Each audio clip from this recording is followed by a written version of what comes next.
नमस्कार, मिथिला मंच न्यूज में आपका स्वागत है। मैं हूं मनोज और बता दें अब हम बात करें दरभंगा की राजनीति पर। हमने एक साक्षात्कार लिया था अमरनाथ गामी का और हमने उनसे पूछा था कि जीरो टॉलरेंस पर, भ्रष्टाचार पर जो बात चल रही है और जदयू ने 4 दिनों का समय जो राजद को दिया है, ये 4 दिन का समय माइंड मेकअप करने के लिए है कि जदयू के कार्यकर्ता, नेता, विधायक, मंत्री सभी इस बात को माइंड मेकअप करें कि क्या राजद से अलग होने के बाद अगर परिस्थिति बनती है तो क्या होगा। ये जीरो टॉलरेंस भ्रष्टाचार की बात जो करते हैं जदयू, क्या लगता है कि ये कहाँ तक उचित है? देखिए, भ्रष्टाचार का जीरो टॉलरेंस का क्या मानक होगा ये मैं नहीं जानता।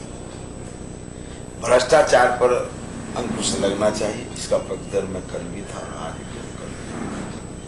जो बातें अभी जो एपिसोड है ये सारी की सारी राजनीतिक मतगणना बातें नहीं है। वर्तमान में जो हमारी केंद्र में सरकार है, इस सरकार को लग रहा है कि अब यही सब करके कि जहां गठबंधन की सरकार उसको तोड़ो, जो उसके बड़े लीडर हैं उनको परेशान करो, क्योंकि सीबीआई उनके कंट्रोल। इससे पहले भी सीबीआई के कई केस हुए, तो इसके वो सामने 19 के चुनाव के लिए ये लोगों का जो षड्यंत्र वो षड्यंत्र चल रहा है। मुझे नहीं लगता है कि इसका गठबंधन पर कोई असर पड़ने वाला। अगर मान लिया मैं गलत हूँ, अभी तक जो बातें आ रही है तेजस्वी जी पर जो आते हैं कि उनको देना चाहिए, तेजस्वी जी पर सीबीआई ने किसी ने आरोप लगाया है, लेकिन एफआईआर नहीं है।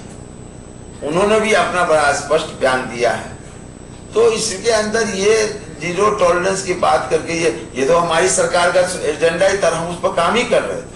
कहाँ इतने दिनों में कहीं किसी तरह का आरजेडी के किसी नेता पर या आरजेडी के हमारे बड़े नेता जो जिन पर आज चर्चा हो रही है तेजस्वी जी पर, किसी तरह कोई भी बात नहीं, हम उस पर काम कर रहे हैं।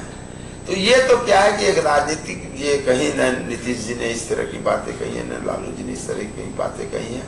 हम जहाँ तक समझते हैं कि ये विरोधी जो बोलते हैं उस बात को लोग घुमा फिरा करके तोड़ करके अपनी बात रखने का प्रयास करते हैं।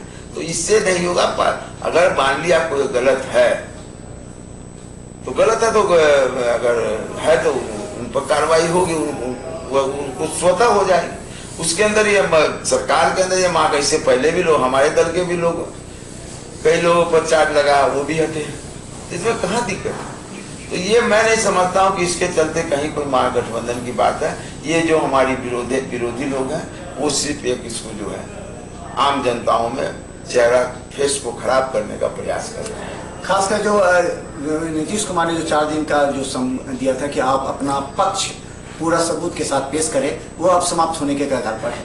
और वहीं दूसरी तरफ जब तेजस्वी यादव और राजद ने भी अपना स्टैंड क्लियर कर दिया है कि किसी भी कीमत पर तेजस्वी यादव इस्तीफा नहीं देंगे और वो गलत नहीं है, वो अपने कार्यकाल में उन पर कोई आरोप नहीं लगा है, तो लगता है कि दोनों के बीच अब जो राजनीति हो गई है वो आमने सामने की राजनीति हो गई। अगर इस तरह की आर पार की राजनीति होती है उसका क्या प्रभाव पड़ेगा जनता? कोई आर पार की राजनीति नहीं है। उन्होंने अपना स्टैंड क्लियर करने का, उन्होंने अपना स्टैंड क्लियर कर दिया। इसके बाद कहाँ कहीं विवाद? इसमें कहीं किसी नेता का उसके बाद हमको नहीं लग रहा कि हमको अपना स्टैंड का हमारे पर कोई दाग नहीं है, दाग सिद्ध करो।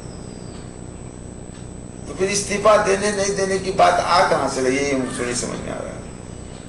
जब मेरे ऊपर ये इस बात का दाग रहेगा तब नहीं इस बात का। हमारे पर जब कोई, हमने जनता के बीच में, उनका भी बड़ा अच्छा स्टेटमेंट आ रहा है, हमारे दल के लोगों का भी बड़ा अच्छा स्टेटमेंट आ रहा है। नीतीश जी भी यही चाह रहे हैं, साहब अपने स्टैंड को आप स्पष्ट करें, हम अपने स्टैंड को स्पष्ट करें। उसके बाद इसमें मुझे कहीं कोई अगर परिस्थिति बनती है, और भाजपा बाहर से समर्थन दे दे और नीतीश जी ये कहें कि अब हम जीरो टॉलरेंस, हमारी अपनी छवि है और हम अपनी छवि से कॉम्प्रोमाइज नहीं करेंगे, जदयू की छवि, नीतीश जी की छवि है उससे अलग, उस समय जो परिस्थिति बनेगी क्या कोई कार्यकर्ता और नेता? कोई परिस्थिति नहीं बनेगी। अगर कोई परिस्थिति वैसी बनती है तो जो जिनको जहां जाना, वो राजनीतिक में किसी को जाने आने के लिए कहीं रुकावट नहीं है, उसके लिए सारे लोग स्वतंत्र हैं। लेकिन राजनीति की एक अपनी दिशा भी होता है, एक अपनी सिद्धांत भी होता है। जिस सिद्धांत पर हम लोग की ये सरकार बनी है, महागठबंधन की सरकार बनी है, वो अगर वही सिद्धांत है तो उसी सिद्धांत के ऊपर चलेगी। उसमें कहीं ये भाजपा वाले कुर्सी से बाहर एक दिन रहने की, उनको लगता है कि कितना जल्दी हम कुर्सी पे चले जाए, इसके लिए यही नाटक हम लोग कर रहे हैं। क्योंकि आज भी जान रहे हैं कि बिहार में हमको जनादेश नहीं मिला, इसलिए ये सब बातों से हम पर बोलने का कोई मतलब ही नहीं है।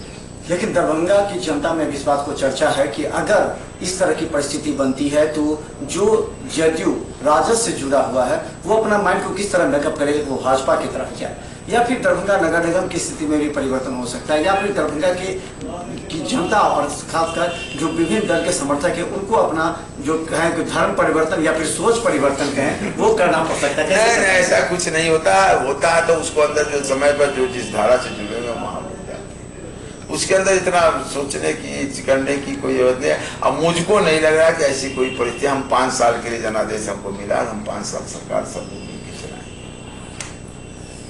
तो हमारे साथ मिठू खेरिया है और बता दें राष्ट्रीय जनता दल को इन्होंने मजबूती प्रदान की है पूरे शहर में और यहाँ से विधायक में भी खड़े हो चुके हैं और ये राजनीति आगामी असर कर सकता है कि आखिर वहाँ जो निर्णय होगा। लेकिन सवाल सिर्फ एक होता है कि निर्णय बड़े नेता कर देते हैं या विधायक तो संभल जाते हैं, लेकिन जो जमीनी स्तर पर कार्यकर्ता हैं जो अपने एक दूसरे को दुश्मन समझते हैं राजनीतिक दल पर, वो किस तरह फिर अपने माइंड को मेकअप करेंगे कि नहीं अब फिर भाजपा की थाली में खाना है। जब तक कल भाजपा से अलग होकर उन्होंने भाजपा की शिकायत की थी, भाजपा के साथ केस लड़ रहे हैं कई कार्यकर्ता, इन लोगों को किस तरह आप समझाइएगा और किस तरह वापस अगर परिस्थिति बनती है तो? ऐसे इस पर परिस्थिति बनती है, इस पर भी चर्चा हम क्यों करें।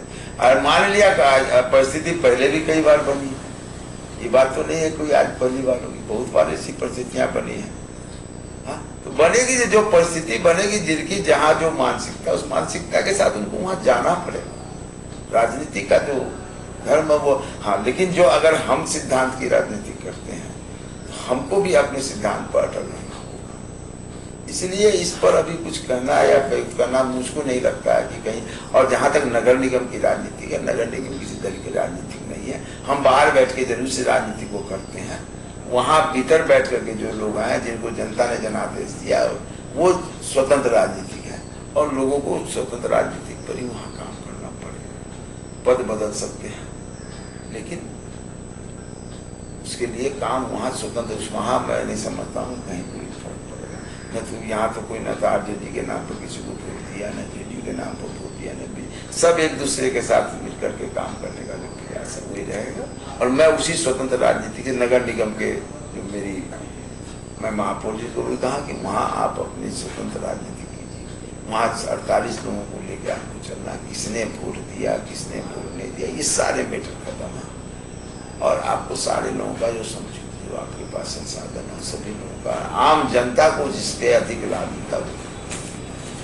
तो धन्यवाद। हमारे साथ राष्ट्रीय जनता दल के विधायक के रूप में खड़े हो चुके हैं दरभंगा शहर से मिठू खेरिया, जिनको अपनी राजनीति अब दरभंगा स्तर पर जो कर रहे हैं उनको इस बात के लिए भी आसार नजर आ रहे हैं कि अगर कोई परिस्थिति बनती है अगर राष्ट्रीय या फिर प्रदेश स्तर पर, तो जो जिस धारा से जुड़े हुए हैं, जिस मेंटेलिटी के हैं और जो निर्देश आएगा, पार्टी गाइडलाइन आएगी, उस पर तो काम अंत में करना ही पड़ेगा। लेकिन उन्होंने कहा कि राजद भी भ्रष्टाचार की जीरो टॉलरेंस पर काम करती रही है और विगत जितने दिनों से राजद और जदयू का संपर्क बना है उस बीच में कहीं भी कोई आरोप किसी भी राजद विधायक और नेता पर नहीं लगे हैं और इसमें महागठबंधन के टूटने के आसार कम नजर आते हैं।